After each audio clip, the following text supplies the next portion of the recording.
नमस्कार। अगस्त्य संहिता वाचन इस उपक्रम में मैं वैद्या प्रियदर्शनी बापटकड़ूस आप सभी का और वैद्य प्रयाग सेठिया सर का हार्दिक स्वागत करती हूँ।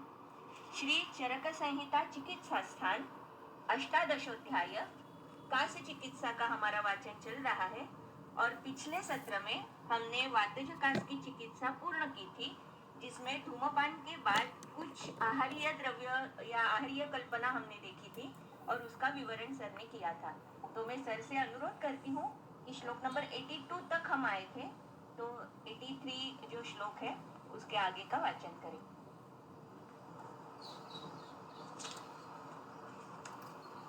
धन्यवाद मैम।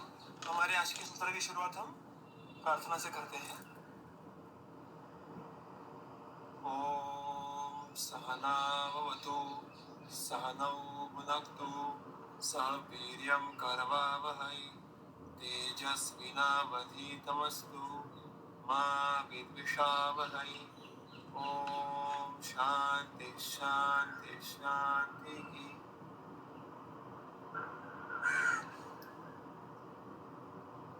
हमने इसके पहले के सत्र में वातज कासी इसका जो पूरा वाचन और अध्ययन है वो पूर्ण किया था, और अभी आज हम पित्तज कास की चिकित्सा को देखना प्रारंभ करेंगे।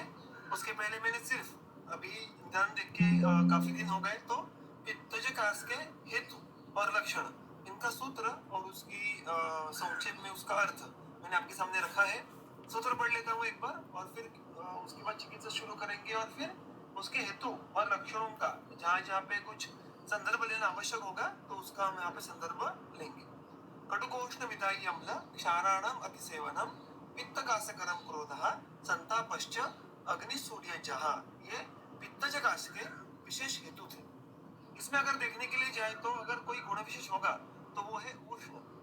बहुत बार ऐसा देखने के लिए मिलता है कि विभिन्न व्याधियों के विशेष हेतुओं में विशिष्ट गुणों के एक या अनेक विशिष्ट रसों के ऐसे उल्लेख आते हैं, और हमें वो बात समझ के लेनी होती है कि वो बात हमें उस संप्रप्ति में जो संप्रप्ति भेद है अंशांश विकल्पना उसके बारे में कुछ अधिक जानकारी देते हैं।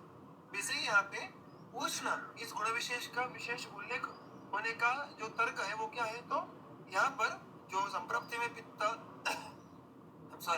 संप्रप्ति में जो पित्त यहाँ पे सहभाग ले रहा है उसके बाकी गुणों से अधिक बलवान उष्ण गुण होने वाला है। सिमिलरली यहाँ पे विदाई इसका भी उल्लेख है, और उसके आगे साथ साथ जो अन्य भी हेतु अगर देखो, स्पेशली आगे जाके जो विहारात्मक हेतु है अग्नि संताप, सूर्य संताप, ये भी तप यानी उष्णता उत्पन्न अधिकांश करने वाले हेतु है। अतः आगे चिकित्सा में भी हमें इसका रिफ्लेक्शन देखने के लिए मिलने वाला है कि पित्त के उष्ण गुण के विपरीत चिकित्सा में प्राधान्य ये आगे हर एक अलग अलग कल्पों में चोदन के पीछे विचारों में ये प्रस्तुत होता है। लक्षणों में देखिए जो पीतत्व है उसका उल्लेख है, तिक्तास्यता, स्वरामय, और उसके साथ साथ फिर एक बार उष्ण गुण का प्राधान्य डिपिक्ट करने वाले ऐसे कुछ लक्षण उरुधुमायन, तृष्णा, दाह, मोह, अरुचि, भ्रम, इनमें से काफी हद तक लक्षण ये उष्णता बढ़ने के कारण ये दिखने वाले हैं। और निष्ठिव में जो अंत में देखेंगे कि पित्त संश्लिष्ट श्लेष्मा, यहाँ पे हमने एक बात देखी थी कि कास का व्याधि का अभिव्यक्ति का प्रमुख स्थान ये कफ स्थान होने के कारण पित्तज कास में भी स्टीवन स्वरूप आपको पित्त संश्लिष्ट कफ ये देखने के लिए मिलता है, और अतः इस व्याधि का यानी पित्तज कास का भी अधिष्ठान कफ स्थान होने के कारण उसका मुख्यत्वे शोधन चिकित्सा में बड़ा हमें कॉग्निजेंस लेना पड़ता है। तो किस प्रकार, ये बात अभी हम इसके आगे तुरंत देखना प्रारंभ करेंगे। तो अभी मुड़ते हैं सूत्र क्रमांक 83 तरफ, जहाँ से पित्तज कास की चिकित्सा शुरू होती है। पैत्तिके सकफे कासे वमनम सर्पिषाहितम तथा मदन काश्मर्य मधुकपतितैः जलैः यष्ट्याव फलकलकैव विदारी क्षूरसायुतैः मृदुदोषस्ततः शीतम मधुरम च क्रमम भजेत। तो प्रायः ग्रंथ में जो एक चिकित्सा का क्रम होता है उसके आधार पर ही आरंभ में यथावश्यक शोधन की वहां पे उन्होंने उल्लेख किया होता है। यहाँ पर भी वैसे ही है कि चिकित्सा वर्णन का प्रारंभ शोधन उपक्रमों से किया गया है। उसमें सबसे पहले वमन उपक्रम का उल्लेख किया है अब भी सूत्र में देखने के लिए जाए तो स कफे कासे बस इतना ही उल्लेख है। तो पित्तज के अधिकरण में वमन कब देना है? तो स कफ पित्तज कासे। किंतु अगर आप आगे जाके देखो तो आपको विरेचन में भी स कफ और उसमें भी कुछ तनु कफ, घन श्लेष्मा इत्यादि शब्द देखने के लिए मिलते हैं कि वहां पर भी कफ का अनुबंध है। तो कफ के अनुबंध में वमन भी करो, कफ के अनुबंध में विरेचन भी करो, तो इसमें वमन विरेचन की अवस्था में भिन्नत्व कैसे करेंगे? तो उसके लिए हमें जो हमारे मूलभूत सामान्य सिद्धांत है, जो चिकित्सा के सिद्धांत है, जिनका अध्ययन हम सूत्र स्थान के समय करते हैं, उनका यहाँ पे एप्लीकेशन करना आवश्यक हो जाता है। और उसका ही एक स्पष्ट उल्लेख ये गंगाधर करते हैं उनके टीका में कि सकफे का अर्थ यहाँ पे ऑब्वियसली प्रबल कफानुबंध है, ऐसा लेना है। क्योंकि जब तक कफ का बल अधिक ना हो तब तक वमन करने में वहां पे कोई उसका महत्व रहेगा नहीं। और जब कफ का बल अधिक हो और मूलतः संप्राप्ति पित्त की है, तो पित्त कफ का इन दोनों का मिला के अगर बल अधिक हो तो उसकी जो कफ पित्त की संचिति है वो आमाशय में काफी हद तक अधिक रहने वाली है। और कफ का प्रायः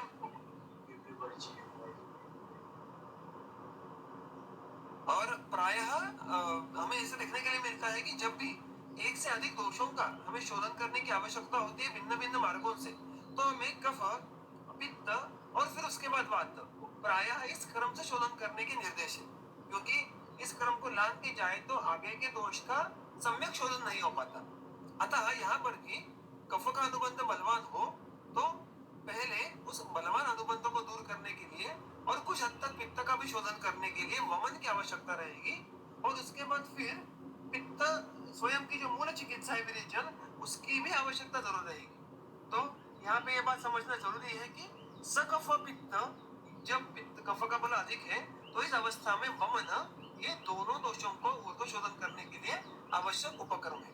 और अभी देखिए अधिकरण भूलना नहीं है, पित्तज कासे है, तो उसके अनुसार हमें वामक या वमनोपक द्रव्यों का उल्लेख देखने के लिए मिलता है। वो किस प्रकार है? तो यहाँ पे टीकाकार जी सूत्रों में जो द्रव्य आए हैं इनके दो योग बनाते हैं उनसे। एक तो सर्पिषा यानी घृत, यानी वमन के दरमियान जब हम वामक द्रव्यों के साथ वमनोपक या उस प्रकार के द्रव्यों का उपयोग करते हैं पानार्थ, तो उसमें यहाँ पे घृत का उल्लेख सबसे पहले आया है। तो देखिए वमन के समय घृत पीने के लिए देना ये बहुत अलग बात है जो प्रायः हम फॉलो नहीं करते। किंतु यहाँ पे मूलतः कास व्याधि जिसमें वात का प्रकोप तो होना ही होना है, वात प्रकोप इसमें समवायी कारण है, और यहाँ पे विशेष प्रकार में पित्त प्रकोप, इन दोनों को ध्यान में रख के घृत और उसके साथ साथ मदन, काश्मीरी और यष्टिक्वाथ, तो यहाँ पर मदन ये प्रधान वामक द्रव्य होगा, ये बात स्पष्ट है। और वमनोपग इस अनुशंका से काश्मीरी और यष्टि इन दोनों का विशेष उल्लेख आया है। तो चलो यष्टि का तो उपयोग सर्वाधिक होता है, मैं कहूंगा कि उसका ऐसे अवस्था में उपयोग होता है कि जहाँ पे उसकी इंडिकेशन भी नहीं है, क्योंकि सहजता से प्राप्य है, अनपायी द्रव्य है और रुग्णों को सेवन करने के लिए आसानी होती है। किंतु यष्टि की भी स्वयं की विशिष्ट अवस्था है। तो यहाँ पे देखिए कि पित्त प्रधान अवस्था में यष्टि का उल्लेख आया है। वमनोपक तो है ही, लेकिन काश्मीरी एक थोड़ा विशेष द्रव्य है। प्रायः उसका उपयोग हम हमारे चिकित्सा में बहुत कम करते हैं। कहीं यष्टि काश्मीरी कल्प होगा या उसके मूल का उपयोग दशमूल में ये अप्रत्यक्ष रीत्या हमारे मतलब अप्रत्यक्ष यानी हमारे कॉन्शियस चॉइस के बिना होता होगा, बस उतनी अवस्था में करते हैं। किंतु काश्मीरी फल के बहुत अलग अलग उल्लेख ये हमें ग्रंथ में देखने के लिए मिलते हैं। पित्तज कास की इस अवस्था में तो देखा, लेकिन क्षत क्षीण होगा, कास की अन्य अवस्थाएं होंगी, आगे चलकर वातरक्त होगा। तो जहाँ पर भी रक्त, शुक्र, मांस इन पे काम करने की आवश्यकता होती है, ग्रहण की अपेक्षा है, तो काश्मीरी का उल्लेख आता है। तो काश्मीरी ऐसा अलग द्रव्य है जो प्रायः हमारे शमन में तो कम ही उपयोग में आता है, वमन में तो उसकी बात ही नहीं आती। तो यहाँ पे एक उसका उल्लेख ध्यान में रखिएगा कि पित्तज कास में वमनोपग इस प्रयोजन से काश्मीरी का भी उल्लेख आया है। उसी प्रकार जो दूसरा योग है यष्टि और फल फल जब भी अनुक्त हो हमारे ग्रंथ में तो उसका अर्थ मदन फल ऐसा लेना है, ऐसी परिभाषा है। अतः यष्टि और उसके साथ साथ मदन फल का कल्क और उसके लिए पानार्थ विदारी और इक्षुरस। फिर एक बार देखिए इक्षुरस का उपयोग भी प्रायः परंपरागत वमनों की प्रक्रिया में बहुत किया जाता था, अभी भी किया जाता है, किंतु अभी वैविध्य ये बढ़ने लगा है। लेकिन यष्टिकवाद जैसे ही इक्षुरस ये भी थोड़ा ओवर यूज्ड वमनोपक द्रव्य है, ऐसा हम कह सकते हैं। लेकिन वहां पर भी आप देखोगे तो ज्वर में इक्षुरस का विशेष उल्लेख आता है कि मुख्यत्वे जब पित्त का प्रकोप हो, रुग्ण सुकुमार हो, दुर्बल हो, औष्ण्य से पीड़ित हो, तो इक्षुरस का उपयोग करना अधिक तर्क युक्त होगा। उसके साथ फिर एक बार विदारी इस द्रव्य का उल्लेख आता है। इसका भी शमन चिकित्सा में हम कुछ हद तक उपयोग करते हैं, किंतु वमनोपक इस प्रकार से उसका जो उपयोग है वो बहुत कम किया जाता है, क्योंकि वैसे अवस्था है शायद हमारे आगे नहीं आती होगी। लेकिन ये बहुत ही इंटरेस्टिंग बात है। अगर आप पित्तज गुल्म देखो, पित्तज कास यहाँ पे आपके सामने है, आगे चलकर मैंने कहा वैसे वातरक्त चिकित्सा है और ऐसे कुछ और जो विशेष चिकित्सा अधिकरण है उनमें ऐसे बहुत बार देखने के लिए मिलता है कि विदारी और इक्षुरस इनका संयुक्त उपयोग ये बहुत जगह किया गया है। मैंने शायद अब इसके पहले भी आपको इसका उल्लेख किया था कि जोड़ियां द्रव्यों की, ये दो द्रव्य साथ में, तीन द्रव्य साथ में, ऐसे रिकरेंसेस रिपीटेशंस ग्रंथ में अलग अलग चिकित्सा अधिकरणों के अलग अलग अवस्था में जब बार बार आते हैं तो ऐसा समझ के लेना है कि वो उन विशिष्ट अवस्थाओं के पीछे जो भी दोष दुष्ट की संप्राप्ति है उसमें संयोग से कुछ अधिक बढ़कर प्रकर्ष से काम करेंगे। वैसे ही विदारी और इक्षुरस एक मियर अरिथमेटिक एडिशन नहीं रहेगी, शायद से उसमें मल्टीप्लिकेशन होके उसका हमें उपयोग देखने के लिए मिलेगा और अतः उसका संयोग हमें बार बार देखने के लिए मिलता है। आगे भी उसका उल्लेख आने वाला है, लेकिन ये एक बात एक अलग बात यहाँ पे कहना आवश्यक है। तो ये वमन होने के बाद कोई संसर्जन क्रम के बारे में वो विशेष नियम कहते हैं हमें कि हृत दोष, जब दोष का हरण हो जाएगा तो ततः उसके बाद शीत और मधुर इन गुण और रसात्मक द्रव्यों का क्रमम भजेत, यानी संसर्जन क्रम का सेवन करने के समय उसमें जो भी आहार कल्पना उनको शीत वीर्यात्मक पद्धति से शीत और उनमें ऐसे द्रव्यों से उसको सिद्ध कीजिएगा कि उसमें माधुरी आ जाए, क्योंकि संसर्जन क्रम के जो प्रमुख प्रयोजन होते हैं उसमें तो ऑब्वियसली एक है कि अग्नि को स्थिर दीप्त बलयुक्त करना और उसके साथ साथ शेष दोषों का शमन करना और रुग्ण बलवर्धन क्रमशः करना, ये तीनों प्रयोजन उससे साध्य होते हैं। और इसमें यहाँ पे पित्तज कास होने के कारण पित्त विपरीत जो शेष पित्त शमनार्थ जो यहाँ पे हमें गुणों का उपयोग करना पड़ेगा, उसमें शीत गुण यहाँ पे देखो प्रधान आ गया, ऑब्वियसली जो उष्ण के विपरीत है, और मधुर ये भी कासा का अधिकरण है, भूलना नहीं है, तो वात रहेगा और इसीलिए वात पित्त शामक इस प्रकार का जो मधुर रस है उसका उल्लेख यहाँ पे किया जाता है। और इसके बाद फिर विरेचन का जो अवस्था है वो देखेंगे। वैत्ते तनु कफे कासे त्रिवृताम मधुरई युताम तद्यत् घन कफे तैर विरेकार्थे युताम विषक स्निग्ध शीतस तनु कफे रूक्ष शीतः कफे घने कर्म कार्य परम भोज्यैहि स्नेहैहि लेहैश्च शस्यते।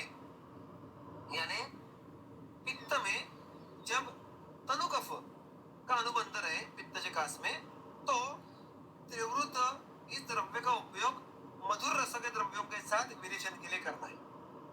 और पित्तज कास में जब घन कफ का अनुबंध रहे तो त्रिवृत इस द्रव्य का ही उपयोग किंतु तिक्त रसात्मक द्रव्यों के साथ करना है विरेचन के लिए। तो देखिए यहाँ पे मैंने आपके सामने वो सॉर्ट करके रखा है कि यहाँ पे अभी मैंने पहले कहा वैसे कि कफ का अनुबंध अत्यल्प रहेगा और अतः कफ का बल अत्यल्प होने के कारण प्रधान दोष ये पित्त हो जाता है। और इसीलिए हमें यहाँ पे एक सूत्र जो है जो चरक सिद्धि स्थान 1 में आता है उसका यहाँ पे एक बार अगर उसको स्मरण करें तो फिर ये वमन विरेचन की गुत्थी सुलझाना आसान हो जाता है। वहां पे स्पष्ट रूप से कहा है कि श्लेष्मोत्तरः छर्दयति हि अदुःखम विरिच्यते मंद कफस्तु सम्यक। जब श्लेष्मोत्तर यानी कफ का अधिक्य रहेगा तो वमन ये सुखम पूर्वक हो जाता है, कोई दुख विशेष होता नहीं है। जब कफ ये अल्प रहेगा, मंद रहेगा, तो विरेचन ये सुख स्वरूप होता है। इसकी उल्टी कंडीशन होना ये अच्छी बात नहीं है। अतः हमने पहले वमन की अवस्था देखी थी, अब यहाँ पर कफ ये शून्य नहीं है, कफ का कुछ अनुबंध ये बिल्कुल है, किंतु वो अत्यल्प है, मंद है, अतः यहाँ पे विरेचन करना ये संयुक्तिक हो जाता है। अभी कहा यहाँ पे कफ के स्वरूप के तौर, कफ के स्वरूप को देखकर विरेचन के द्रव्यों में भिन्नत्व किया कहा है। तनु कफ, तनु यानी पतला, जब भी हम देखते हैं कि स्राव का जब वर्णन विशेष आता है मुख्यत्वे उदाहरण के तौर पर प्रतिशय होगा। वहां पे जब नासासरा होते हैं तो वहां पर भी ऐसे वर्णन हम लिखते हैं हमारे रुग्ण पत्र में कि रुग्णों का स्राव किस प्रकार है, तनु है या घन है। तनु यानी लिक्विडिश, पतला, अच्छा, इस प्रकार का, और घन अर्थात सॉलिडिफाइड, इस प्रकार का। और इसमें जब जब ग्रंथ में आप विभिन्न स्रावों के वर्णन देखेंगे तो तनुस्राव, ये वात पित्त, ये इन दोनों का संयोग इस कारण हमें देखने के लिए मिलता है। ऑन द कॉन्ट्ररी घनत्व ये कफ के कारण होता है। तो यहाँ पर भी हमें तनु कफ के पीछे अर्थात कफ यहाँ पे क्यों आ रहा है, तो हमने देखा था संप्राप्ति के समय भी, हमें आज शुरुआत में ये बात देखी थी कि स्थान कफ का है, तो कफ का स्थिवन होना, स्राव होना, ये जाहिर सी बात है। किंतु उस पे दोषों का अनुबंध इस प्रकार रहेगा, उस प्रकार कफ का स्वरूप रहेगा। तो यहाँ पर तो प्रधान अनुबंध दोष ये पित्त है, तो पित्त का जो पित्तत्व इत्यादि जो स्वरूप रहेगा वो तो हमें दिखेगा ही, किंतु उसके साथ साथ यहाँ पे अगर वात दोष का अनुबंध रहे तो स्राव में तनुत्व देखने के लिए मिलेगा।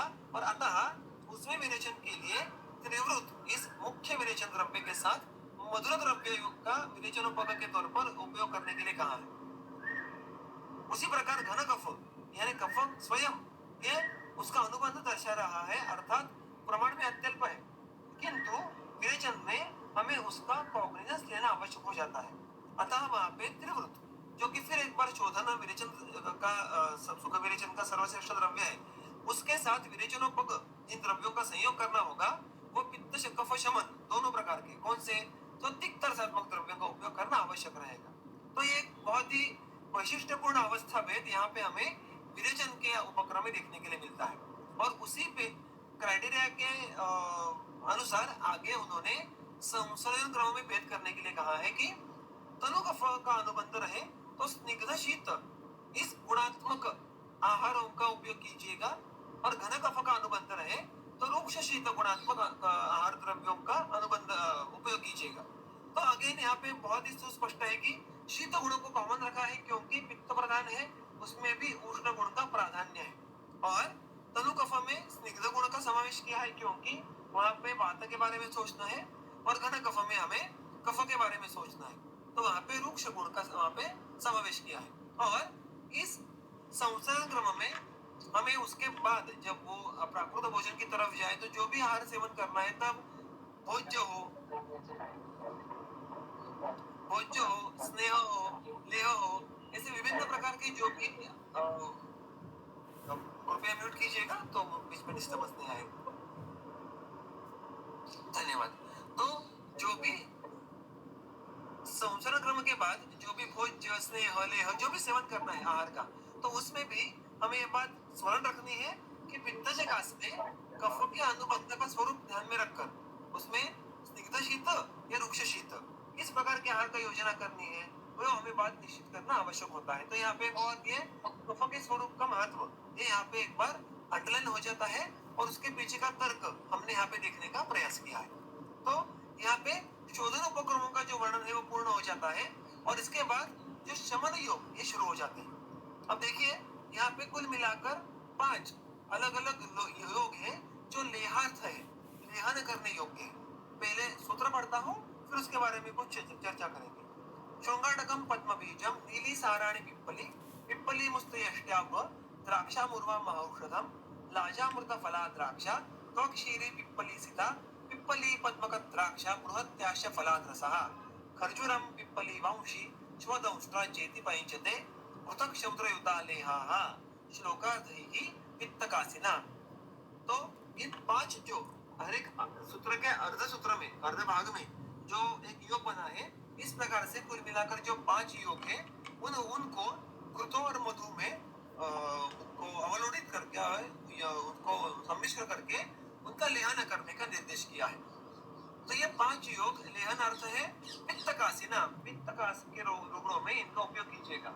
अब अगर इसकी हम इस प्रकरण अधिकरण में इसका प्लेसमेंट देखें तो वमन व विरेचन इन 2 शोधनों के बाद तुरंत इन 5 योगों का उल्लेख आता है।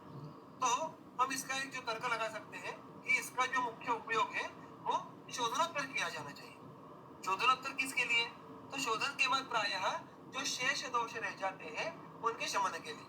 और देखिए यहाँ पर मैंने जो पहले बात कही कि पित्त जे कास है, तो पित्त है और कास है तो वात भी है, और उसके साथ साथ अनुबंधित स्वरूप जो भी कफ दोष का प्राधान्य रहेगा, उसके तारतम्य के आधार पर हमें इन 5 योगों की योजना करनी पड़ेगी। इन 5 योगों को देखो, मैंने आपके सामने उनके द्रव्य नीचे अलग अलग करके रखे हैं, तो आप देखोगे तो कुछ द्रव्यों का उल्लेख बार बार आता है। जैसे मैंने दाहिने तरफ लिखा है कि पिप्पली, द्राक्षा, वंशलोचन, पद्मक, इन द्रव्यों का उल्लेख ये 2 या 3 बार से अधिक भी आ जाता है, और उसके साथ साथ और भी जो द्रव्य है वो 2 बार कम से कम आ जाते हैं। तो कहने की बात क्या है, तो मैंने आपको पहले भी बहुत बार शायद ये बात दोहराई है कि जिन द्रव्यों का विशिष्ट अवस्था में बार बार उल्लेख आता है, वो द्रव्य उस अवस्था के अत्यधिक कार्य करने में बहुत ही उपयुक्त होते हैं। तो यहाँ पर भी पित्तजकास में शेष पित्त शमन के लिए, उसके साथ साथ वात के अनुलोमन के लिए इन द्रव्यों का अधिकांश उपयोग करना ये हमारे लिए हितकारक हो सकता है। व्यवहार में भी ऐसा करना पड़ता है, बहुत बार दुर्दैव से करना पड़ेगा, क्योंकि हमारे पास द्रव्यों की उपलब्धता नहीं होती, प्राप्ति करना असंभव होता है बहुत बार। जैसे पद्म का बीज या हम तक वो द्रव्य पहुंचना, नीलिनी का वनस्पति का कोई प्रत्यंग होगा, उसका उपयोग करना, ये हमारी चिकित्सा में दुर्दैववशात बहुत ही कठिन हो गया है। तो ये उस समय में करना क्या है, हमें इन योगों के पीछे का तर्क समझ के लेना है, और उनमें जो भी उपलब्ध द्रव्य है उनका उपयोग करके सीखना आवश्यक है। तो देखिए यहाँ पे ये 5 जो अलग अलग द्रव्य है, जो 5 अलग अलग योग है, उनकी अलग अलग अवस्थाएं होने वाली है। अब देखोगे तो नीली ने पहला जो योग है श्रृंगाटक, तो श्रृंगाड़ा जो मराठी में कहते हैं, तो ब्रूहण द्रव्य है जो उत्तम वात पित्तग्न है। पद्म बीज यानी पद्मका का बीज, उसके बाद नीलिनी फल, वहां पे फिर एक बार फल का उल्लेख आया, पिप्पली। तो मुख्यत्वे ये जो है योग वात पित्त दोनों को साथ चमन करने वाला योग है। नीलिनी होने के कारण वहां पे कुछ हद तक अनुलोमन होगा, क्योंकि नीलिनी एक सारक विरेचक द्रव्य है। उसी प्रकार अगर आप आगे देखो, पिप्पली, मुस्ता, यष्टि, द्राक्षा, मुरवा, शुंठी, तो जब पित्त का बल अधिक होगा, जब पित्त का विसृत्व अधिक बड़ा होगा, तो हमें मुस्ता, मुरवा इस जैसे उत्तम पित्तग्न द्रव्य ये कार्य करते हुए देखने के लिए मिलेंगे। ये जो योग है वो शुंठी, पिप्पली, द्राक्षा, यष्टि, इन द्रव्यों के कारण अधिक अच्छा स्नेहन कर्म करेगा, वात का अनुलोमन शमन अच्छे करेगा, और इसी प्रकार हमें हर एक योग के बारे में उसको डिकोड करना ये संभव रहेगा। उसमें मात्र आपको हर एक द्रव्य के गुण कर्मों का अंदाजा और उन द्रव्य का उस योगों में समावेश किस प्रकार से किया गया होगा, उसका प्रयोजन क्या होगा, ये समझ के लेना आवश्यक हो जाता है। तो इस प्रकार ग्रंथ ने उनका अलग अलग अवस्थाओं का उल्लेख ना करने के बाद भी दोषों का तारतम्य ढूंढना ये हमारे लिए संभव है। मैंने कहा वैसे द्रव्य गुण का अध्ययन ये उसके पीछे की युक्ति है। तो अर्थात हर एक योग के बारे में यहाँ पे भाष्य करना ये समयोचित नहीं रहेगा, लेकिन मैंने आपके सामने योग रखे हैं, आप अपने समय में जाके इन द्रव्यों के गुण कर्मों का उपयोग करके इनकी दोषावस्था निश्चित कर सकते हैं। इसमें एक सिर्फ विशिष्ट बात जो है मैंने लिखी है नीचे, वो कि बृहति फल का रस, तो वहां पे उस योग में गंगाधर ने ऐसे कहा है कि बृहति फल का स्वरस करके या उसका द्रव में उसका जो पेषण करके उसका उपयोग आप कलक निर्मित के लिए कीजिएगा। तो यहाँ पे बृहति फल, इसका भी हम बहुत ही जो प्रायः दशमूल के द्रव्य है उनके फलों का उपयोग ये बहुत कम आता है तुलना से, तो उसमें भी बृहति फल, कंटकारी फल, ऐसे कुछ विशेष उल्लेख है वो हमें कास या अन्यत्र देखने के लिए मिलते हैं। वो एक बार यहाँ पे फिर एक बार कलन कीजिएगा। और बाकी द्रव्य मैंने आपके सामने रखे हैं, शोधनोत्तर शेष पित्त शमनार्थ और वातन लोमनार्थ, ये इन सारे लेह योगों का क्रक्स है, जिस्ट है, ऐसे यहाँ पे समझ के लेना आवश्यक है। अब देखोगे तो प्रायः जो हमारे चिकित्सा में कुछ प्रसिद्ध योग होते हैं, सीतोपलादि, तालिसादि, लवंगादि, तो उसमें जो द्रव्य आते हैं उनमें से कुछ द्रव्यों का उल्लेख यहाँ पे बार बार आता है, जो ये बात दर्शाता है कि इनका कामित्व मुख्यत्वे और कंठ, ये जो कास व्याधि का अधिष्ठान है वहां पे जाकर दोषों पे कार्य करने का होने वाला है। ओके, मूविंग अहेड, पित्तजकास में जो शमन लेय है उनका यह एक आगे बहुत ही वैशिष्ट्यपूर्ण वर्णन आता है। एक मुख्य योग है और उसमें कुछ वेरिएशन करके उनका दोषानुबंध बदला है। देखिए, शर्करा, चंद्र, द्राक्षा, मधुदास्त्री, फलोत्पलैहि, पैत्ते, समुस्त मरीचम, मरीचः, सगफे, सघृतो निले, यानी एक जो मुख्य योग है जो पैत्ते यानी पित्त प्रधान प्राधान्य यह ग्रंथकार टीकाकार कहते हैं कि जब केवल पित्त रहेगा या शुद्ध पित्त यानी किसी भी अन्य दोष का अनुबंध नहीं है, ऐसी अवस्था रहेगी, तब आप इस योग का उपयोग कीजिएगा। उसमें शर्करा, चंदन, द्राक्षा, आमलकी और उत्पल इनका मधु के साथ लेहन करना अपेक्षित है। तो देखिए पहले के जो 5 योग थे उनसे काफी हद तक अधिक शीतत्व हमें इन योग में देखने के लिए मिलता है। चंदन, उत्पल ये अत्यंत शीत द्रव्य यहाँ पे उक्त है। तो जब केवल पित्त है उसमें बाकी दोष का कोई अनुबंध नहीं है, तो आप ये योग वैसे के वैसे उठाकर उपयोग में ला सकते हैं। किंतु अगर आपको कफ का अनुबंध देखने के लिए मिला तो इसी योग में मात्र और मुस्ता और मरीच इसका समावेश कीजिएगा, उस कफ का अनुबंध भी इससे कम हो जाएगा। तो पैत्य सकफे ये उसकी अवस्था हो गई। देखिए मैंने लास्ट टाइम भी दोहरा था शायद, और आप बार बार वो बात देख रहे हैं कि मुस्ता, उशिर इस प्रकार के जो तिक्त शीत द्रव्य है, सुगंधित द्रव्य है, जिनका उपयोग हम प्रायः 10 में से 9 बार ये पित्त शमन के लिए या पित्त शमन के लिए ही करते हैं और हम उसका कफघ्नत्व भूल जाते हैं। और जब हम इस प्रकार ग्रंथों का बार बार अध्ययन वाचन करते हैं और इसे कुछ सुंदर संदर्भ हमारे आंखों के सामने आते हैं, तो इन द्रव्यों का कफघ्नत्व भी अंडरलाइन होता है और हम इसका चिकित्सा में और अच्छे से उपयोग कर पाते हैं। मुस्ता तो साक्षात बहुत सुंदर कफघ्न द्रव्य है। रसगत रक्तगत कफ वृद्धि में लेखन के लिए मुस्ता का उपयोग बहुत अच्छे से होता है, और हम इसलिए मुस्ता और उशिर जैसे द्रव्य मात्र पित्तघ्न नहीं बल्कि पित्त कफघ्न है, इस बात को स्मरण रखना ये आवश्यक है। और इस बात की रिवीजन इस प्रकार के संदर्भों के कारण ये बार बार होती रहती है। मरीच तो अर्थात देखिए कि इतने सारे द्रव्यों के साथ मात्र मरीचों को ऐड कर दिया है, तो वो अकेला उष्ण रहेगा तो कफों के अनुबंध को कम तो करेगा किंतु पित्त प्रकोप नहीं करेगा, क्योंकि उसके अत्युष्ण अतितीक्ष्ण इन गुणों के विपरीत कार्य करने वाले अन्य द्रव्य इसमें अच्छे खासे प्रमाण में मौजूद है। और अगर पित्त सकाश में वात का अनुबंध रहा तो कुछ नहीं करना है, अवलेहन के समय मात्र मधु के साथ घृत का उपयोग कर देना है, तो इस पूरे योग में जो उसका दोषक तत्व है वो पित्त के साथ साथ वातक तत्व भी उसके प्राप्त हो जाता है। तो देखिए कितनी छोटी बातें, कितने छोटे बदलाव करके उन्होंने दोषों का तारतम्य एड्रेस किया है, और ये युक्ति हमें ग्रंथ से सीखना आवश्यक होता है। जो भी बड़े अनुभवी, जो भी वंदनीय वैद्य होते हैं, उनकी one of the best quality क्या रहती है कि वो बहुत ही कम साधनों के द्वारा, संस्कारों के द्वारा या केवल मात्रा में बदलाव करके, अनुपात में बदलाव करके, एक हाथ द्रव्य कम अधिक करके अलग अलग अवस्था में योग को उपयोग कर सकते हैं। उसके लिए हमें अवस्था, संस्कार, द्रव्य, मात्रा, अनुपात इनका बहुत ही सूक्ष्म बारीकी वाला ज्ञान प्राप्त होना आवश्यक है। और वो प्राप्त करना कैसे है, तो जितनी बार आप ग्रंथ का अध्ययन करें, उसका पारायण करें, और तब ये बातों के पीछे का तर्क आप जितना समझ के ले, जितना वो आपकी बुद्धि में डाले, उतना आपका वो चिकित्सा व्यवहार अधिक सूक्ष्म और योग्य होगा। तो इसलिए ये संदर्भ बहुत ही वैशिष्ट्यपूर्ण है। उसके आगे देखिए योग पृथ्वीका अर्धशतम त्रिविशत पिप्पली ही शर्करा फलम लेहयन मधुना गोरवा क्षीरपैंच चक्रुत रसम। तो ये मूल सूत्र है जो आज जो हमारे हम प्राय जो सटीक चरक समेत उपयोग में लाते हैं, उसमें इस प्रकार का सूत्र है। किंतु अगर आप टीकाकार देखें और अलग अलग ग्रंथ देखें तो क्षीरपैंच ये यहाँ पे संस्कृत की भाषा और व्याकरण के अनुसार और अर्थ लगाने के लिए ये कठिन हो जाता है। अगर आप क्षीरपैंच ऐसा उसका पाठ ले, क्षीरपस्य ऐसा पाठ अगर वो जो ले, जो चक्रपाणी टीका पढ़े तो समझ में आता है कि चक्रपाणी जी ने भी इसी पाठ का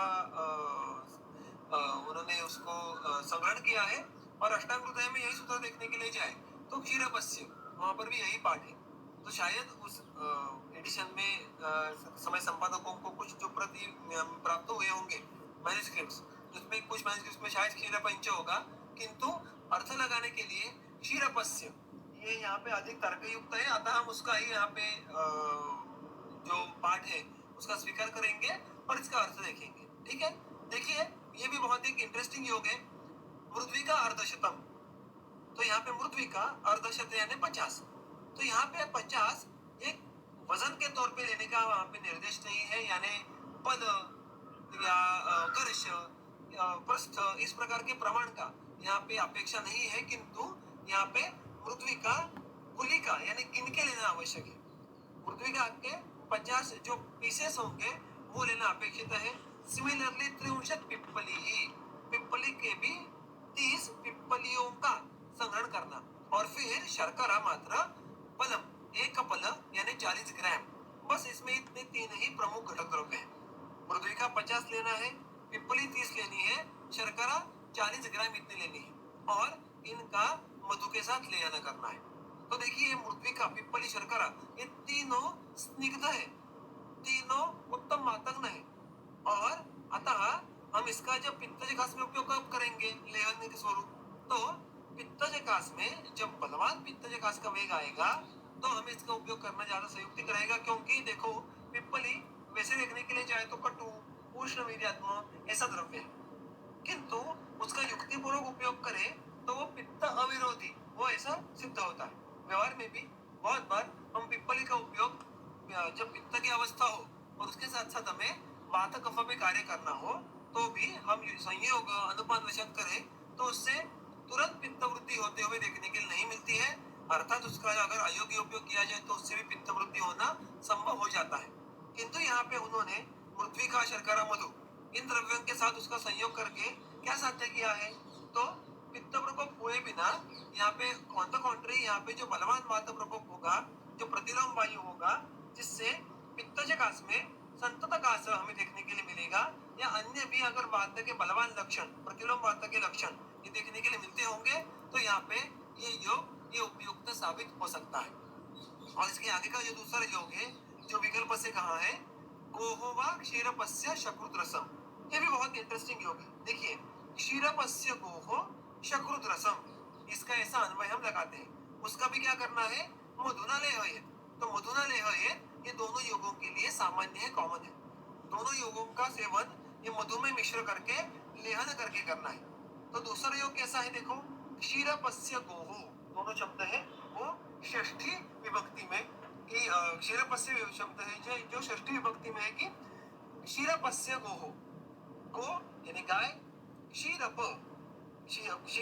ये गाय का विशेषण है, यानी क्षीरपान करने वाला गाय का बच्चा। क्योंकि क्षीरपान करना, क्षीरप ये क्या है, जैसे इंसानों में मनुष्य में क्षीरप, क्षीरान्नाद और अन्नाद ऐसी अवस्थाएं होती है, वैसी गाय और अन्य प्राणियों में भी देखने के लिए मिलती है। उनके जो बछड़े होते हैं उनमें हम जैसा देख पाते हैं, वैसे ही यहाँ पे जो गोवत्स होगा, गाय का बच्चा होगा, वो जब तक केवल दुग्ध सेवन कर रहा है, केवल गोस्तन्य सेवन कर रहा है, तब तक उसको हम क्षीरप ऐसा कहेंगे।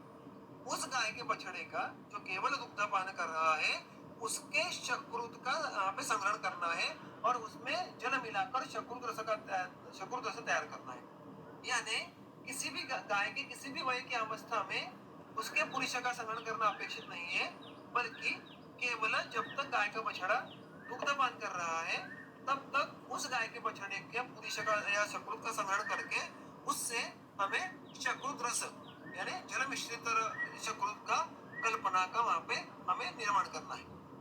तो उसका शकृत रस तैयार करने के बाद मधु में लेहन करना है। अब ये देखिए कितना इंटरेस्टिंग यहाँ पे योग है, क्योंकि शकृत प्रायः सर्व प्राणियों के ये कफ शोषण करते हैं।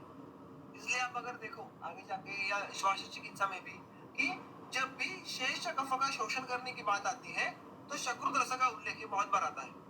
तो यहाँ पर भी उन्होंने कफ शोषण के लिए यहाँ पे शकृत रस का उल्लेख किया है, किंतु यह बात यहाँ पे ऑब्वियसली है कि अधिकरण पित्तजकास का है, तो पित्त प्रकोप ना होते हुए कफ का शोषण करना होगा। तो उन्होंने यहाँ पे क्या युक्ति की है कि इस प्रकार उस गाय के वयोवस्था का ये चयन किया है कि वो केवल दुग्ध का सेवन करता है। अतः जो पुरुष निर्मित होती है वो तो आहार से ही होती है, और अगर बच्चे का आहार सिर्फ दुग्ध होगा तो उसके पुरुष में भी दुग्ध का जो संस्कार है वो हुआ होगा, क्योंकि दुग्ध अगर आहार होगा तो उसके ही पचन के बाद जो किट्टा तैयार होगा गाय के पेट में वो शकृत होगा और उससे पित्त प्रकोप होने की संभावना नहीं रहेगी, क्योंकि स्वयं दुग्ध ये पित्त शामक है। तो अर्थात देखिए गाय के शरीर में भी ऑब्वियसली पुरुषोत्पत्ति के समय गाय के अग्नि का, गाय के पित्त का संस्कार होने वाला है। और फिर उसके बाद पुरुष उत्पत्ति होने वाली है। किंतु आहार केवल दुग्ध होने के कारण उस पित्त के संस्कार के बाद जो पुरुष उत्पन्न हुआ है उसके पित्त प्रकोप न होते हुए बल्कि आगे जाके कफ शोषण होगा और वो पित्त अविरुद्ध या पित्त शामक ऐसा योग यहाँ पे बनेगा। अतः ये बहुत ही फिर एक बार क्योंकि यहाँ पे विजन देखिएगा कि प्राणी की वयोवस्था का विशिष्ट देखकर उसका परिचय ग्रहण करके उन्होंने वहां पे पित्त चकास में कफ शोषण के लिए योग बनाया है। गंगाधर इसका एक अलग पाठ यहाँ पे स्वीकार करते हैं। वो कहते हैं कि गोवम क्षीरे पक्वा चकुद्रसा यानी चकुद्रस यानी आप कोई भी गाय की किसी भी वयावस्था का कोई भी वयावस्था की गाय हो उसके पुरुष का संग्रहण करके उसमें जल मिश्रित करके उसका चकुद्रस कीजिएगा और उसको गाय के दूध में सिद्ध कीजिएगा। तो उससे क्या होगा अर्थात हमें जो साध्य करना है कि पित्त चकास में कफन करना है वही होगा लेकिन यहाँ पे संस्कार और प्रक्रिया अलग की गई है।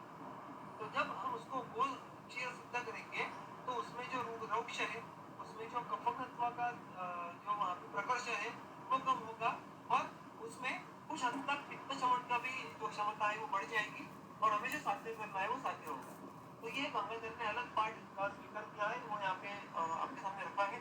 और इसके अगर मैंने अभी आपको कहा वैसे अगर संक्षेप में अवस्था कहनी है तो पित्त चकास में कफ शोषण के जब आपको अपेक्षा होगी तो आप इस योग का चयन कर सकते हैं। ठीक है, आप आगे कुछ और लेहन योग आते हैं उसमें से जो ये सूत्र क्रमांक 92-93 में उसको देखेंगे। त्वकेला व्योष पृथ्वी का पिप्पली मूल पोषकरैः लाजा मुस्तशती रास्ता तात्री फल विविधकैः शर्करा चौक सर्पिभिः देहः काशविनाशनः श्वासम इक्कम क्षयम चैव रुद्रोगच्च प्रणाशः। तो देखिए यहाँ पे त्वक से लेकर विविध तक सारे द्रव्यों का वहाँ पे इकट्ठा लेकर उनको शर्करा मधु और घृत इनके साथ लेहन करना है। इतना सरल सीधा सादा ही हो गया। और इसमें अगर आप द्रव्य देखो तो इसमें कफक तत्व की तरफ झुकने वाले द्रव्य भी आपको अच्छे खासे देखने के लिए मिलेंगे। उसके साथ साथ श्वास व्याधि के प्रति जैसे कि छठी पुष्कर मूल इन द्रव्यों का भी समावेश आपको देखने के लिए मिलेगा। जैसे अच्छे खासे कफक द्रव्य ये भी आपको देखने के लिए यहाँ पे मिल रहे हैं। विभिन्न तक भी अच्छा कफशोषण करने वाला द्रव्य है। अतः कुल मिलाकर इन द्रव्यों का अगर साझा हम पोषक तत्व देखें तो वो पित्त कफक तत्व है ऐसी बात हम समझ के ले सकते हैं। इसमें अगर आप फलश्रुति देखो तो कास अर्थात इसका अधिकरण है और फिर एक बार कास विनाशन ऐसा विशेष उल्लेख आया है। श्वास का हमने बार देखा है इस प्रकार कास श्वास का में संक्रांति घटकों में सामान्यत्व होने के कारण बहुत सारे चिकित्सा योग ये तीनों व्याधियों का एक साथ उल्लेख करते हैं। उद्रोग ये यहाँ पे और क्षय ये यहाँ पर भी फलश्रुति में उनका समावेश किया है। बागपट में अगर आप देखो तो उन्होंने उसमें इस योग का जो उल्लेख किया है वहां पर फलश्रुति में बाकी सारे व्याधियों को छोड़कर केवल फलश्रुति को मिनिमलाइज कर दिया है और कहा है रुद्रोग कासा। जब ऐसा कुछ करता है ना वागपट तो ऑब्वियसली उसके पीछे सोच होती है। तो वागपट यहाँ पे अंडरलाइन करके दर्शाता है कि मुख्यत्वे कासे के साथ इसका जो सबसे अधिक अच्छा फल देखने के लिए मिलने वाला है वो रुद्रोग में मिलने वाला है और इसलिए बाकी किसी व्याधि का उल्लेख न करते हुए मात्र रुद्रोग का अधिक से उल्लेख वागपट ने किया है अष्टांग हृदय में भी और अष्टांग संग्रह में भी। तो अतः अगर इन सारी बातों को आप देखो तो पित्त प्रधान कफानुबंधी ऐसे कास विशेष में और अर्थात ऐसे ही अन्य व्याधियों में कि जहाँ पे पित्त कफ का प्राधान्य रहेगा वहाँ पे आप इस योग का उपयोग कर पाएंगे। इसका अधिकरण पित्त चकास होने के कारण जो बाकी फलश्रुति है वो मुख्य रूप से जब पित्त चकास के उपद्रव स्वरूप हमें देखने के लिए मिलेगी। पित्त चकास में उपद्रव स्वरूप रुद्रोग उत्पन्न हुआ, पित्त चकास के उपद्रव स्वरूप श्वास इत्यादि व्याधि उत्पन्न हुए तो ये लेह ये आपका योग ऑफ चॉइस होने वाला है। तो इस प्रकार ये इस योग का जिस्ट हो गया कि जब भी रुद्रोग और कास ये समुच्चय व्याधि संकरण या रुद्रोग उपद्रव स्वरूप देखने के लिए मिले तो आप इस योग का उपयोग करने के लिए आगे बढ़ सकते हैं। उसके बाद का योग देखिए ये योग थोड़ा और अलग हो जाता है। पिप्पल्यामलकम द्राक्षाम लाक्षाम लाजाम सिद्धोपदाम क्षीरे पक्वा नम शीतम या चौद्राष्ट द्राक्षा लाक्षा लाजा और सीतोफला, इनको क्षीर में पाक करने के लिए कहा है। और वो पाक कब तक करना है? देखिए यहाँ पे क्षीर में पाक करने के लिए सिद्ध क्षीर करना अपेक्षित नहीं है, पानी का समावेश नहीं करना है। यहाँ पे दूध लेना है, इसमें पिंपली से सीतोफला तक सारे द्रव्य डालने हैं और दूध में उसका पाक करना शुरू करना है। कब तक? गरम यानी तिल घनत्ताम आपन्नम, जब तक वो लेहन योग्य या सॉलिडिफाइड ना हो जाए, यानी मानो उसका खोआ बनने तक। जैसा हम प्रक्रिया अगर क्षीरों की करें वैसे ही यहाँ पे क्षीरों को यहाँ पे सिद्ध करना है, जिसको हम मराठी में कहते हैं कि दुधाला आटवायचं। और वो कब तक करना है? वो घनत्व आने तक करना है। ऐसा जब घनत्व आ जाए तो उसको संस्था रुकाकर उसको स्वांग शीत होने देना है। और जो भी उसका लेहन योग्य वहाँ पे जो भी योग तैयार होगा उसमें हमें एक अष्टमांश इतनी मात्रा में मधु डालकर उसको सम्मिश्र करके उसका लेहन करना है। तो देखिए अचानक से उन्होंने दोषानुबंध को एक अलग अलग मोड़ दे दिया। पहले केस में कफन तत्व की तरफ जोर था, अब यहाँ पे देखो तो यहाँ पे क्षीरों को इतने बलवान संस्कार की तरफ एक्सपोज करके गुरुत्व प्राप्त होता है, स्निग्धत्व बढ़ जाता है। और इसलिए मुख्यत्वे वित्तजकास में वात का बलवान अनुबंध रहे, उसके साथ साथ रुग्ण निकृष्ट दुर्बल यानी रुग्ण की अपेक्षा वाला हो तो हम इस योग का उपयोग करें। अतः रुग्णापेक्षा जिस रुग्ण में है उस रुग्ण में वित्तजकास के रुग्ण में इस योग का उपयोग करना ये तर्कयुक्त होगा।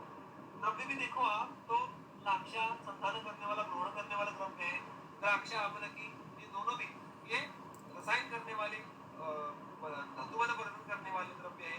पिप्पली ये भी रसायन है, सीतोफला ये भी कफवृद्धि किए बिना धातु वृद्धि करती है।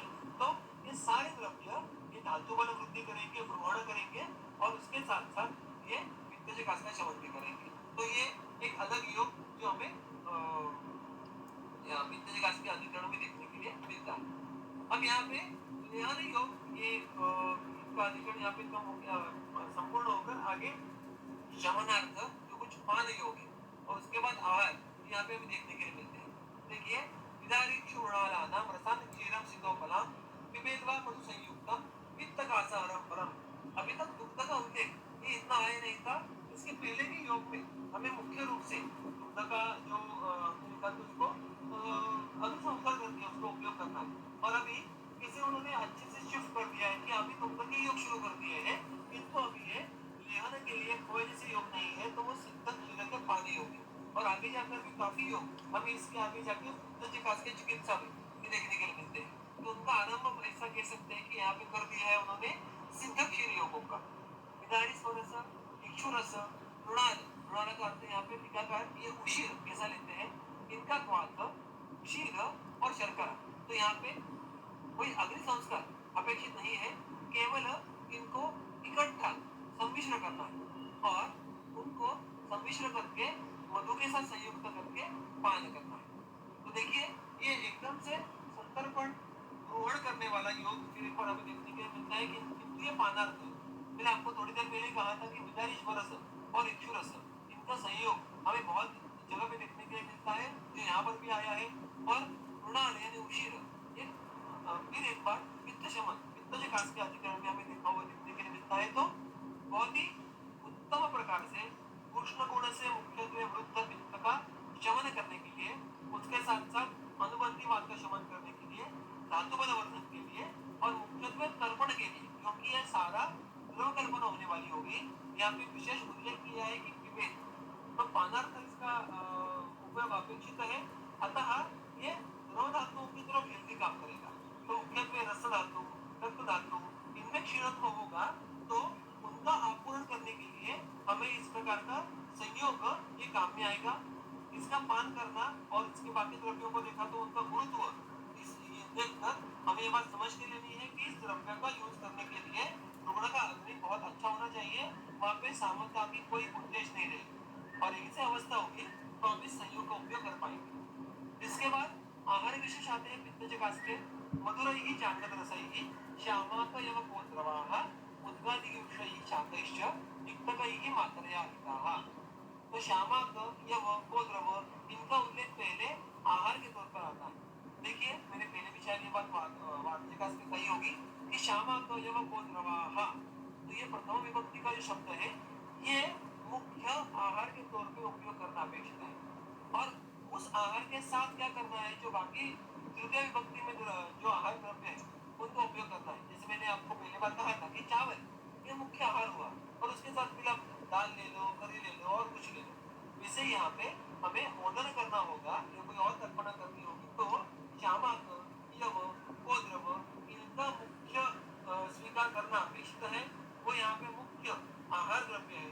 इनमें से श्यामाक, कोद्रव ये तृणधान्य या कुधान्य इस कैटेगरी में आते हैं, जिनको आजकल मिलेट्स ऐसा बहुत प्रसिद्ध शब्द हम सुनते हैं, यव ये सुपरिचित है। ये तीनों द्रव्य ये मुख्यत्वे शोषण करने वाले द्रव्य, द्रव शोषण करने वाले, वेद शोषण करने वाले द्रव्य। अतः जब भी पित्त जकास में हमें कफ का अनुबंध और पित्त जकास में स्वयं पित्त का जब सरत्व, द्रवत्व ये अधिक हो, तो इन द्रव्यों का आहार में उपयोग करना ये अधिक सयुक्तिक होगा। अब उसमें आप जो भी सातवें वशात, अग्निबल वशात, बल वशात, अन्य कौन कौन से संयोग द्रव्य का उपयोग करेंगे, तो इधर मधुर रसात्मक जैसा जंगल वंश रस या मुद्ग इत्यादि शिंपी धान्यों से बना युष या तिक्त रसात्मक शाक इनका उपयोग कीजिएगा। किंतु ये जो मूलभूत आहार द्रव्य है शामक आदि, इनका उपयोग हिताह जो मूलतः हितकारक है और मात्रा करने के लिए कहा है। मात्रा का स्पष्ट रूप से अर्थ अनुगत करते हैं परिमिताः, तो उनका उपयोग ये परिमित यानी अल्प मात्रा में करना अपेक्षित है, क्योंकि अधिक मात्रा में विष्टम कर पाएंगे, वातुका हो सकता है और अग्नि पे भी इसका आवरण आना ये काफी हद तक संभावना रह जाती है। तो विशेष उल्लेख किया है, अन्यथा देखिए मात्रा के साथ आहार का सेवन करो ये फिर एक बार कहने की आवश्यकता नहीं है। ये मूलभूत सिद्धांत है, स्वस्थ वृत्त में हो या वैद्य चिकित्सा में हो, मात्रा शिष्या ये तो पांचवें अध्याय की शुरुआत है चलो। किंतु जब ग्रंथकार ऐसा विशेष उल्लेख करते हैं तो वहां पे अन्य व्याधियों से, अन्य अवस्था से अधिक सोचकर, अधिक ख्याल रखकर वहां पे अल्प मात्रा में आहार देना अपेक्षित है।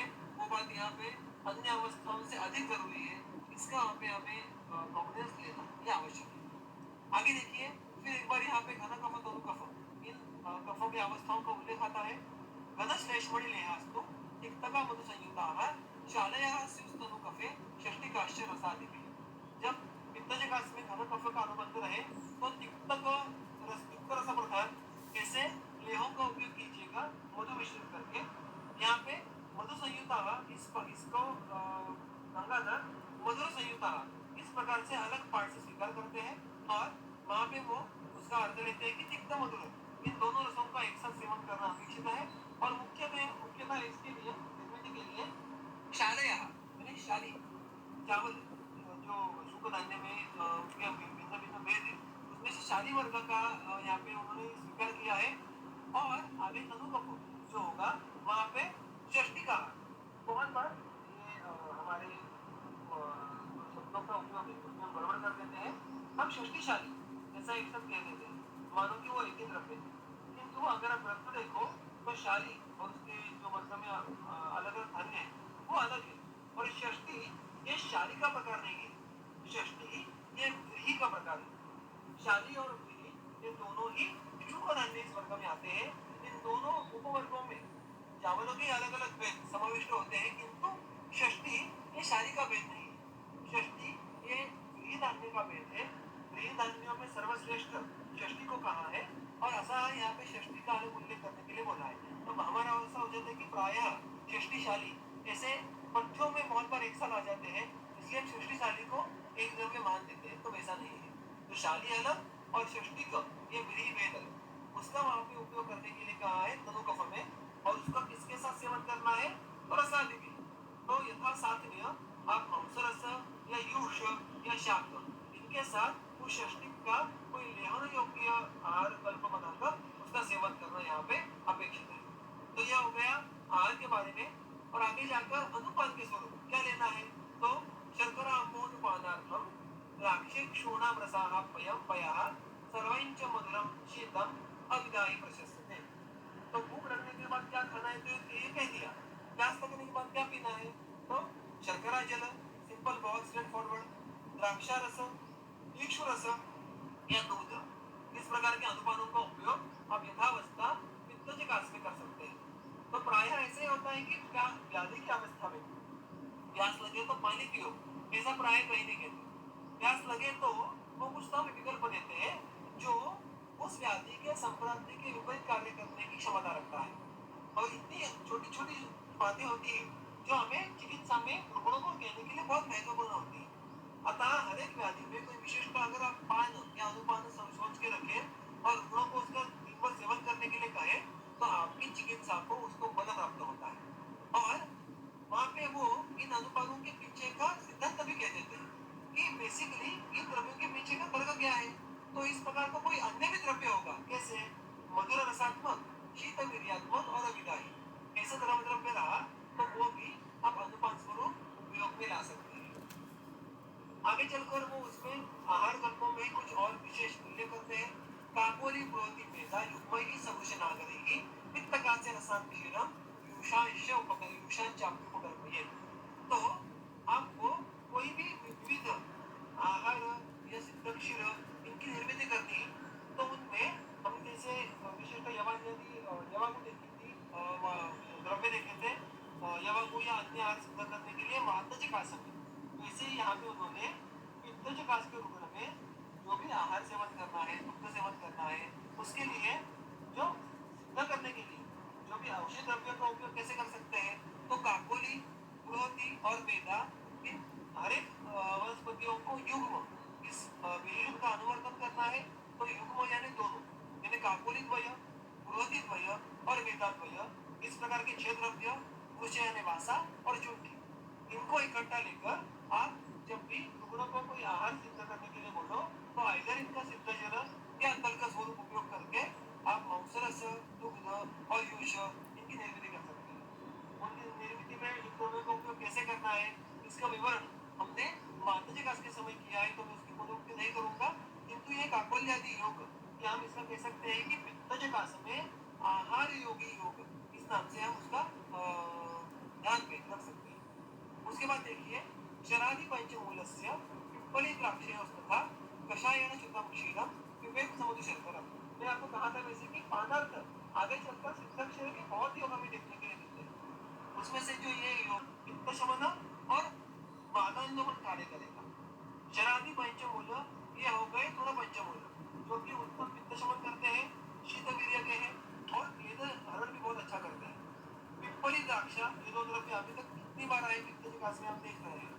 इनका स्वाद करके उस स्वाद से क्षीर सिद्ध करना है और उसको मधु शर्करा उसमें सम्मिश्रित करके उसका पान करना है।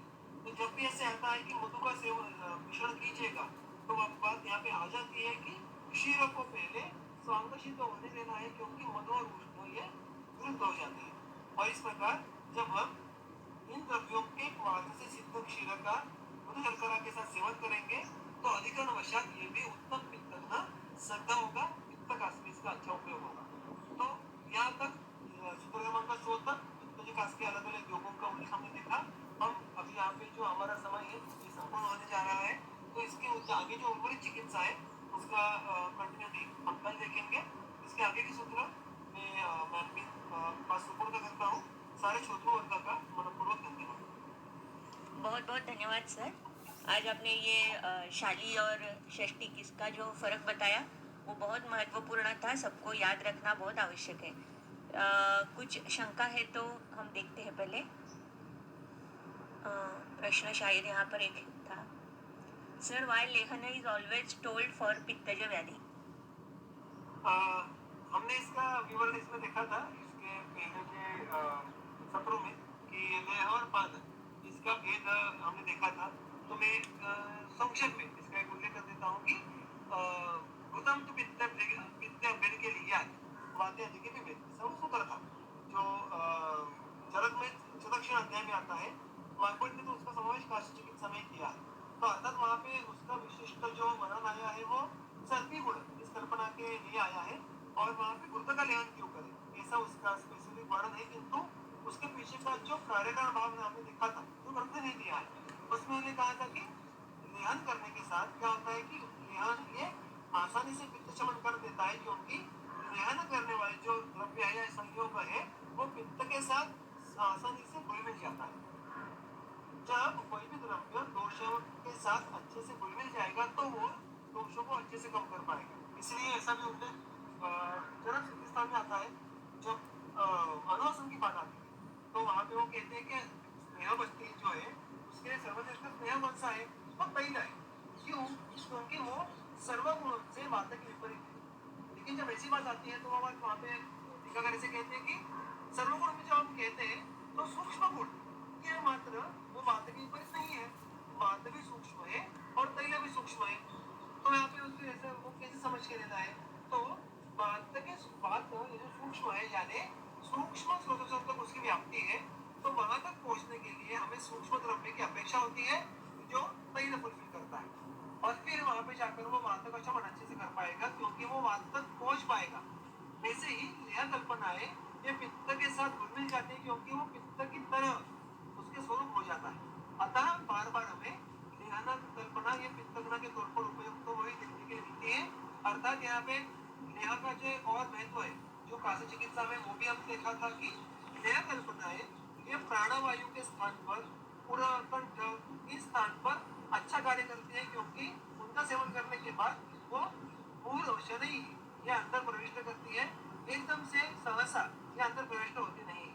तो वो कंठ और यहाँ पे उनका जो औषधों का अंश है वो लिप्त हो जाता है और वहाँ पे स्थानिक अग्नि के साथ ही उनका संस्कार शुरू हो जाता है और तुरंत उसका कार्य शुरू हो जाता है, वचन तक रुकने की अपेक्षा नहीं होती। तो ये भी एक उसका कारण है जो कास में अधिक है। इन जनरल लेह कल्पना कास नहीं, उसके साथ साथ स्वास्थ्य युक्त में भी हमें अधिक देखने के लिए मिलती है। नेक्स्ट क्वेश्चन है कि सर काइंडली उशीर का यूज बताइए, इट्स कंसिडर्ड एक्सट्रीमली शीत। बिल्कुल शीत है लेकिन वो एक्सट्रीमली रुक्ष भी है, वो तिक्त भी है, और ये बात हम प्रायः हमारे उपयोग में भूल जाते हैं। कैसे द्रव्यों का काम कैसे होता है, ये बहुत ही सुंदर संकल्पना हमारे ग्रंथों में उन्होंने उसको एलेबोरेट किया है। दो बातें मैं यहाँ पे रखना चाहूंगा उशीर के संदर्भ से एक्सप्लेन करते समय। एक तो कोई भी शमन करने वाला द्रव्य हम जब कहते हैं कि वो शमन करता है तो शमन वो उसका द्रव्य प्रभाव रहता है। इसका अच्छा खासा वर्णन शमनम कोमलम स्वस्थितम द्रव्यमिति त्रिधा ये वाक्य सूत्र स्थान 1 में देखने के लिए मिलता है। उसी के जैसा पैरेलल वर्णन किंचित दोष शमनम किंचित धातु प्रदूषणम स्वस्थ वृत्तमतम किंचित ये स्वस्थ वृत्तमतम किंचित मेरा थोड़ा सूत्र गड़बड़ा होगा शायद। ये सूत्र स्थान पहले आधे चरक में देखने के लिए मिलता है। तो यहाँ पे जो टीकाकार बहुत सुंदर वर्णन करते हैं कि हर एक द्रव्य का इनमें से कोई एक विशिष्ट प्रभाव होता है। जब हम यहाँ पे उशीर या इस प्रकार के अन्य हमारे शमन द्रव्य की बात करते हैं तो उनका प्रभाव शमन है। इसका अर्थ क्या है, तो वो स्वयं के गुणों से विशिष्ट दोषों का शमन करना शुरू करते हैं। यानी उशीर का उदाहरण लेंगे तो वो स्वयं के शीत गुण से कफ वृद्धि करने के बजाय पित्त शमन करेगा। ऐसा क्यों? क्योंकि वो शमन प्रभाव का द्रव्य है। पित्त शमन करना ये उसका स्वभाव है, उसका नेचर है। मैं हमेशा उदाहरण देता हूँ कि अगर आप बंदूक ये किसी हमारे जवान के हाथ में दे दो या किसी अतिरिक्त के हाथ में दे दो तो उस बंदूक का काम कैसे करना है, ये बंदूक के हाथ में नहीं रहता, उस जवान या उस अतिरिक्त के हाथ में रह जाता है।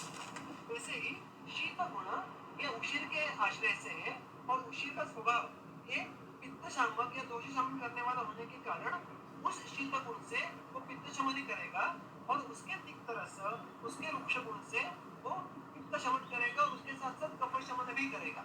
और ये डिसाइड होता है उसके शमन प्रभाव के द्वारा। और इसीलिए उशीर मुस्ता कुटकी या ऐसे जो अन्य भी प्रायः तिक्त रसात्मक शीत रुक्ष कटु विपाक के द्रव्य है वो स्वयं के रुक्ष गुण तिक्त रस कटु विपाक से कफ को कम करते हैं। तो इस प्रकार से हम उशीर के बारे में भी सोच सकते हैं। धन्यवाद सर। और एक मेरा ऐसा प्रश्न था कि जैसे घन कफ और तनु कफ ऐसा उसका जो एक वर्णन आया है तो उसमें जैसे कि स्निग्ध और शीत तनु कफ के लिए और घन कफ के लिए रुक्ष और शीत, ऐसे आहार्य द्रव्यों में भी ऐसे ही कहा है। तो ये रुक्ष और शीतत्व की वजह से घनता बढ़ सकती है क्या कफ की? यानी कि शोषण अपेक्षित है ये तो है, लेकिन घनत्व अगर ज्यादा है तो तनु अगर है और वहां पर हमने रुक्ष का प्रयोग किया तो शोषण होगा, या घनत्व है और उसमें रुक्ष शीत का प्रयोग किया तो उसमें घनत्व और बढ़ सकता है क्या, ऐसा मेरा प्रश्न है।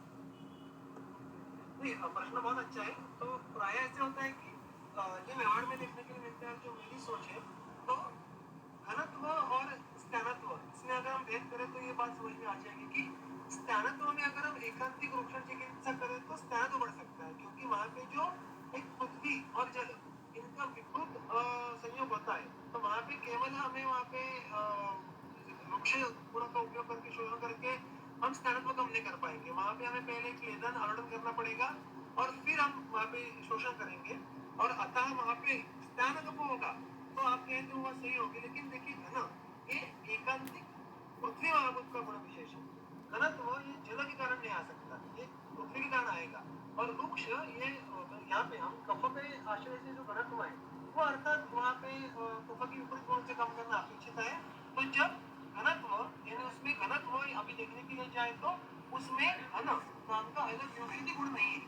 घन यहाँ की वहाँ पे उसका गुरुत्व उसका हम कह सकते हैं कि विपुट गुण हुआ है, और अतः वहाँ पे उसमें लाघव लाना होगा, उसमें अल्पता लानी होगी। तो जब वृक्ष इस प्रकार के अपदर्पण द्रव्यों का उपयोग करना होगा तो आगे चलकर उसका शमन होगा। तो मुझे लगता है कि स्नान गुण रहेगा तो आप कहती हो बात सही होगी, लेकिन घनत्व रहेगा तो उसका अधिक घनत्व होना, ऐसा होने के बजाय घनत्व कम होना और उसका शोषण होना, ये बात रहेगी वहाँ पे। और आपने जो शराब के बारे में पूछा था, तो वो भी बात वही है कि वहाँ पे शराब ये उत्पन्न तो कफ के कारण होगा बिल्कुल, लेकिन वहाँ पे कफ जैसे प्रतिशय में देखने के लिए मिलता है कि बहुत बार कफ दोष ये दूसरे का स्वरूप देखने के लिए मिलता है, क्योंकि कांच के जैसे ही प्रतिशय में उदाहरण के तौर पर हर एक प्रकार में हमें नासा साफ देखने के लिए मिलता ही है, लेकिन वो तनुत्व कब आएगा? जब वाता दुष्ट कफ रहेगा तो वहाँ पे तनुत्व आता है। और अतः हमें चिकित्सा करते समय जिसको दोषत्व है उसकी चिकित्सा करें तो हम उस शराब पे विजय प्राप्त कर पाएंगे। और यहाँ पे उसको तनुत्व लाने के लिए वात या वातपित्त अगर कारणीभूत होंगे, वो उनके पास दूषण कर्तृत्व होगा, तो उनकी विपरीत चिकित्सा करना आवश्यक है। तो उससे फिर दुष्ट कफ ठीक हो जाएगा। अतः मुझे लगता है कि तनु कफ के विपरीत स्निग्ध शीत और घन कफ के विपरीत वृक्ष शीत, ऐसा जो कैलकुलेशन किया है वो यहाँ पे इस प्रकार हम उसका स्पष्टीकरण ऐसा दे सकते हैं। ओके, धन्यवाद सर। यहाँ पर कुछ और ये है, आरतीकरण आपका शायद प्रश्न हो चुका है, और दूसरा हैंड रेज है वो है संगीता बुलबुले। सर 93 नंबर का जो श्लोक है जिसमें पिप्पली द्राक्षा लाक्षा जो सब रसायन बताए, जहाँ पे दूध और स्निग्ध ग्रहण की अपेक्षा है, वहाँ पे जो मात्रा बताई है उसका कोई उल्लेख नहीं है कि पिप्पली द्राक्षा ये कितने लेनी है, दूध कितना लेना है जिससे कि वो खोया बन जाए। अच्छा, नहीं प्रश्न बहुत अच्छा है। जब भी ऐसा होता है कि मात्राओं का उल्लेख नहीं है तो हमें जो सामान्य परिभाषा है उनका हमें स्मरण करना आवश्यक होता है। तो यहाँ पे क्षीर के पादांश सब मिलाकर, यदि क्षीर अगर एक भाग होगा तो सारे द्रव्य मिलाकर उसके एक चतुर्थांश इतना लेना है। और उसका कब तक शेष रखना है ये मात्रा पर निर्भर नहीं करेगा, वो अवस्था निर्भर है जो अभी कहा है कि घनत्व मापन है ऐसा। तो ऐसा हम यहाँ पे उसका मात्रा का बारे में सोच सकते हैं। Okay sir, okay, thank you. शायद और प्रश्न नहीं है, और प्रश्न नहीं है तो आज के नहीं, हाँ, तो आज के लिए मेरे ख्याल से हमें यहीं रुकना है। तो कल हम फिर से मिलेंगे 7:30 बजे। आज के लिए रुकते हैं, बहुत बहुत धन्यवाद।